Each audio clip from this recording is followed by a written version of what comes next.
Good evening. We start tonight with an alarming fact. The number of children who have been made homeless over the last 4 years in Wales has increased by almost a half.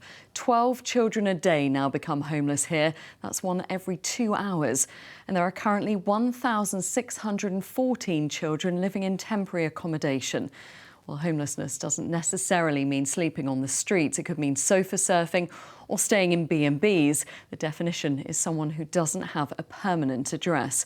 Well, tonight, Alexandra Hartley has the story of one family from South Wales who are struggling to find a home. We've disguised their identities to protect them. I've got my double sleeping bag here. Got my pillows at the back. I've got to wear a hat to go to sleep to try and keep my head as warm as possible.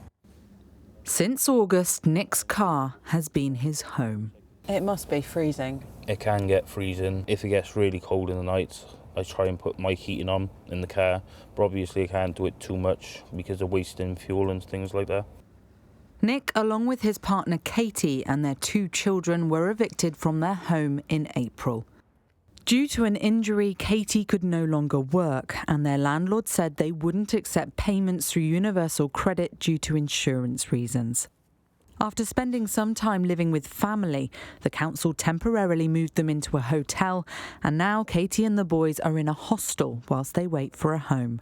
They say it's cramped, noisy, and not suitable for their needs. It is really hard. It's my kids I feel sorry for.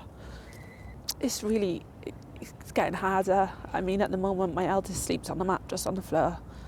And as a mum, knowing that your son's sleeping on the floor, it's quite hard to take, really hard to take. It's not a life for a kid. What makes things even harder is that their dad cannot stay with them.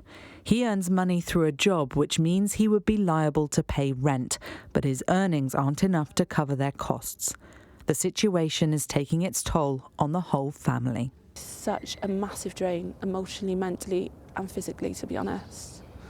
Everyone thinks the life on benefits is rosy, but it's one of the hardest things, going from working and having an income to having to rely on a couple of £100 just to get you through, when all you want to do is work and all you want to do is give your kids a life. I want my children to be safe. I want to be there to look after them and look after my partner. But at this moment in time, there's not a lot I can do. I mean, this time last year we were, tree up, decorations up, a bit more festive. Doesn't feel like Christmas this year. My biggest fear is something happening to my children. I want them to be safe, I want them to be secure, and I don't want them struggling. Nick and Katie are now looking for a home privately, but in the meantime they face living in limbo. Alexandra Hartley, ITV News.